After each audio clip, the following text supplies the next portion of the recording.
आज हम बात करेंगे 1 लाख रुपए के लमसम इन्वेस्टमेंट करके आप 1 करोड़ के कॉर्पस क्या बन सकता है या नहीं बन सकता। अगर बन सकता है तो किन बातों का ध्यान रखना पड़ेगा और किस टाइप के फंड में इन्वेस्टमेंट करना पड़ेगा और किस टाइप के फंड से दूरी बना के रखना पड़ेगा और कितने टाइम की तपस्या करनी पड़ेगी आपको और इस पैसे को कितने टाइम तक भूल जाना पड़ेगा। तो चलिए वीडियो को शुरू करते हैं। वीडियो को शुरू करने से पहले आपसे रिक्वेस्ट है कि चैनल पे पहली बार आए हैं तो चैनल को सब्सक्राइब कर लें, वीडियो को लाइक शेयर जरूर कर दें। तो हम एक कैलकुलेशन दिखाना चाहते हैं।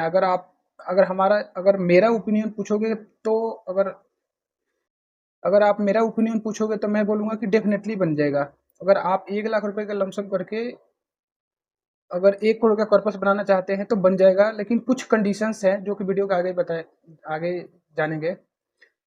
अगर आप कुछ इन कंडीशन को फुलफिल करते हैं और कुछ कंडीशन को फुलफिल करके और किस टाइप के फंड्स में इन्वेस्ट करना है और किस टाइप के फंड में नहीं इन्वेस्ट करना है, अगर ये कंडीशन फुलफिल करते हो आप तो आपको डेफिनेटली बन जाएंगे। और मैं एक कैलकुलेशन दिखाना चाहता हूँ आपको कि अगर आप 1 लाख रुपए इन्वेस्ट करते हो और 18% का एक्सपेक्टेड रिटर्न, गारंटेड रिटर्न नहीं, एक्सपेक्टेड रिटर्न, अगर 18% का एक्सपेक्टेड रिटर्न मिल जाता है आपको तो 28 साल में आपका 1 लाख की वैल्यू 1 करोड़ के आसपास की हो जाएगी, 1 करोड़ से ऊपर हो जाएगी।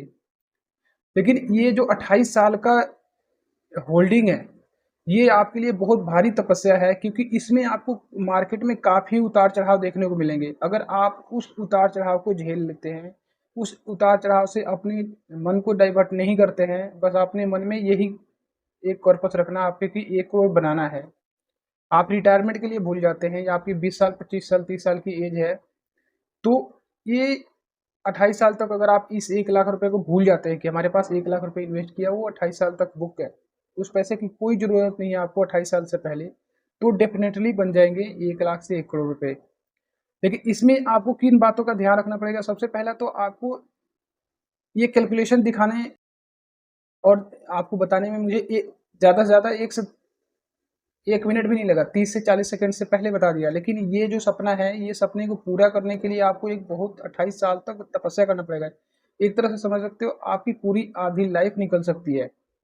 तो अगर आप इतना पैसेंस है आपके पास तो आपको डेफिनेटली बनेगा। नहीं तो ऐसा ना हो कि पड़ोसी को देखा, अरे ये तो 1 लाख से 4 लाख 5 लाख शेयर मार्केट से नहीं से कमा लिया, अगर उसको देख के फिर आप ब्रेक करके इसे एग्जिट कर जाओ तो फिर नहीं बनेंगे।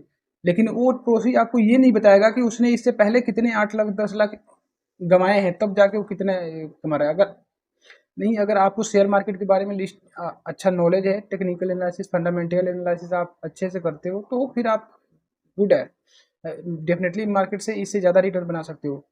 लेकिन अगर आपके पास नहीं है नॉलेज, आपके पास टाइम नहीं है, तो फिर आप म्यूचुअल फंड से बना सकते हो, ईजिली बना सकते हो। बस आपको होल्डिंग का ध्यान रखना पड़ेगा कि होल्डिंग करना पड़ेगा। अगर हम बात करें कि किस टाइप के फंड से आपको दूरी बना के रखना पड़ेगा, तो आपको सेक्टोरल फंड से दूरी बना के रखना पड़ेगा। सेक्टोरल और थीमेटिक फंड से तो आपको कोसों दूरी बना के रखना पड़ेगा। क्यों मैं ऐसा क्यों कह रहा हूँ, क्योंकि सेक्टोरल और थीमेटिक फंड जो ऐसे होते हैं, सीजनल होते हैं। जैसे किसी सीजन में इन्होंने अच्छा बम्पर रिटर्न दे दिया तो आपको एकदम पूरा फाड़ के रिटर्न देंगे, लेकिन कोई गारंटी नहीं है कि आने वाले 20 साल तक ये रिटर्न देते ही रहें। आप एक थोड़ा सा कॉमन सेंस लगा के देखो, आपकी क्या ऐसा कोई सेक्टर है जो लगातार 20 साल 25 साल से कंटिन्यू एकदम से परफॉर्मेंस देता रहेगा? ऐसा नहीं हो सकता है, कभी ना कभी डाउन होता रहेगा वो।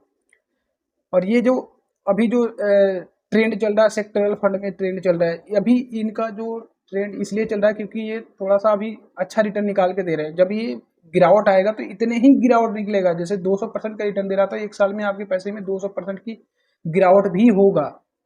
तो बात करते हैं, अगर आप किस टाइप के फंड में इन्वेस्ट करके ऐसे बना इतने क्या कॉर्पस बना सकते हो, तो आपको सबसे पहले आपको एक बढ़िया डाइवर्सिफाइड फंड चूज करना पड़ेगा।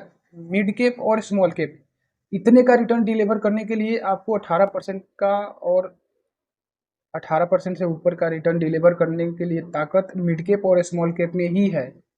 अगर मिड कैप और स्मॉल कैप कोई एक अच्छा फंड उठा के देखोगे तो लॉन्ग टर्म में आपको 20 से 25% का रिटर्न डिलीवर किया है। तो अगर आप भी चाहते हो कि ये पर्पस आपको अचीव हो और आपके पास इतना पैसेंस है 28 साल तक का, तो आप मिड कैप और स्मॉल कैप में ही अपना एक्सपोजर रख सकते हो, क्योंकि मिड कैप के काफ़ी अच्छे अच्छे फंड्स हैं। HDFC मिड कैप हो गया, Motilal Oswal mid cap fund हो गया, क्वांट का मिड कैप हो गया, क्वांट का स्मॉल कैप हो गया, निप्पॉन इंडिया का मिड कैप स्मॉल कैप हो गया, SBI का स्मॉल कैप फंड हो गया, तो केनरा रोबोको का स्मॉल कैप, ऐसे ऐसे फंड्स हैं जो उन्होंने लॉन्ग टर्म में आपको 25% 26% का रिटर्न डिलीवर किया है। तो ये ताकत इन्हीं सब फंड्स में है। अगर इन फंड में आप इन्वेस्टमेंट करते हो तो आपका ये पर्पस ईजिली अचीव हो जाएगा। लेकिन बस इस बात का ध्यान रखना है आपको कि होल्डिंग टाइम आपको इतना रख सकते हो तो बन जाएगा, डेफिनेटली बनेगा। Thank you so much watching.